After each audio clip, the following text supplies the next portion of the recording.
Saudara-saudara, apa kabar? Salam sehat untuk kita semua.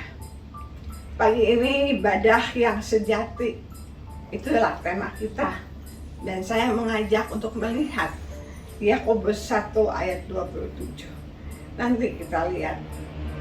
Tanpa terasa, saudara-saudara, kita sudah memasuki hari ke-15 di bulan Desember. Dan itu berarti bahwa sebentar lagi kita akan merayakan Natal.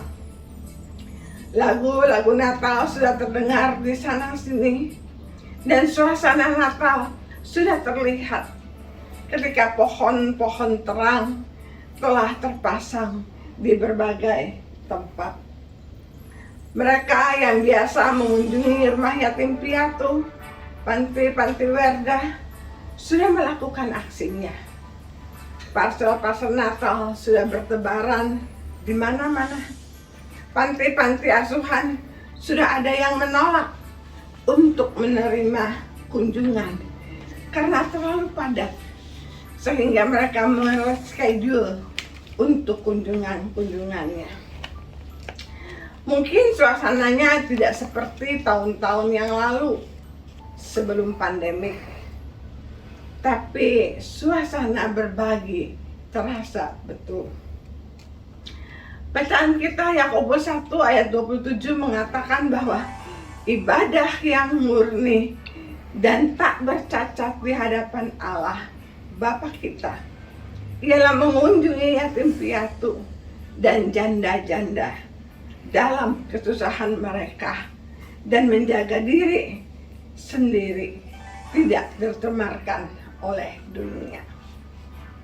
Saudara-saudara, ada 3 hal yang menarik dari firman Tuhan ini.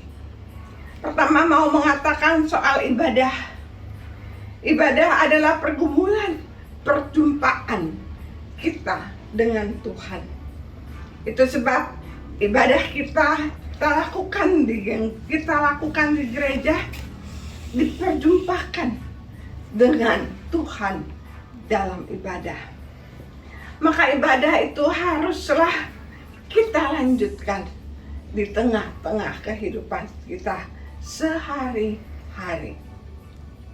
Itu sebab ibadah kepada Tuhan tidak berhenti ketika kita selesai kebaktian, tetapi ibadah itu harus dilanjutkan di luar tembok-tembok gereja. Tembok gereja dimanapun, kapanpun, dan sebagai apapun. Hal yang kedua yang menarik dalam firman Tuhan di sini dikatakan bahwa ibadah yang murni dan tak bercacat ialah mengunjungi yatim piatu. Bagi saudara yang berumur sekitar 60 tahun ke atas, mungkin tahu atau masih mengingat sebuah lagu jadul, I'm Nobody's Child. Lagu ini mengisahkan tentang seorang anak yatim piatu yang rindu akan pelukan seorang ibu. Dia ingin dipeluk dan diangkat oleh orang-orang yang sering datang ke panti asuhan. Namun di tengah kondisinya yang buta, maka orang akan memilih anak yang lain untuk diadopsi. Pelukan, kehangatan yang didapat atau yang menghapus air mata ketika ia menangis tidak didapatkannya dari kehangatan pelukan seorang ibu. Oleh karena itu, dalam keputusasaannya ia berkata, I wish that I could die. Hal yang ketiga, saudara-saudara, yang menarik dikatakan, ibadah yang murni dan tak bercacat ialah mengunjungi para janda dalam kesusahan mereka.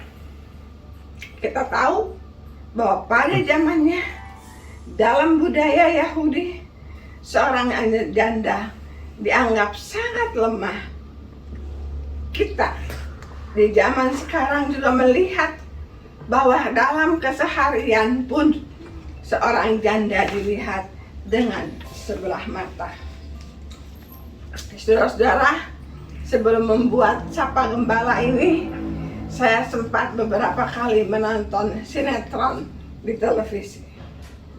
Di salah satu televisi swasta tentunya.